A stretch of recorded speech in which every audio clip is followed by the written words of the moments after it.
શિક્ષકોની ઘટનો મામલો હવે ગાંધીનગર પહોંચ્યો છે। કચ્છ જિલ્લામાં શિક્ષકોની તાત્કાલિક ભરતી અને સ્થાનિક શિક્ષકોને પ્રાથમિકતા આપવાની માંગ સાથે આશાપુરા ચેરિટેબલ ટ્રસ્ટના આગેવાનો પહોંચ્યા સચિવાલય। સંસ્થાનો આક્ષેપ છે કે રાજ્ય સરકારને સૌથી વધુ આવક રળી આપતો જિલ્લો કચ્છ છે, છતાં શિક્ષકોની ભરતી માટે સરકાર ઉદાસીન।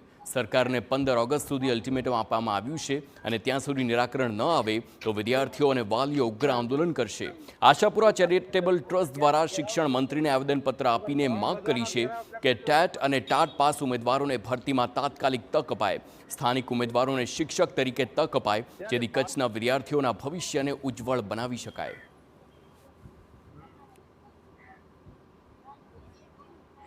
એટલે 6000 ની ઘટ અત્યારે માની શકાય। વચ્ચે એવી પરિસ્થિતિ ઊભી થઈ કે આ ઘટ બાબતે મીડિયાએ અને કચ્છના જાગૃત નાગરિકોએ બધાએ રજૂઆતો કરી અને એ બાબતે સ્પેશિયલ ભરતીનું કચ્છ માટે નામ આપવામાં આવ્યું કે 4100ની સ્પેશિયલ ભરતી। એમાં સ્પેશિયલ કન્ડિશન માત્ર એટલી કે જ્યાં નિમણૂક ત્યાં નિવૃત્તિ।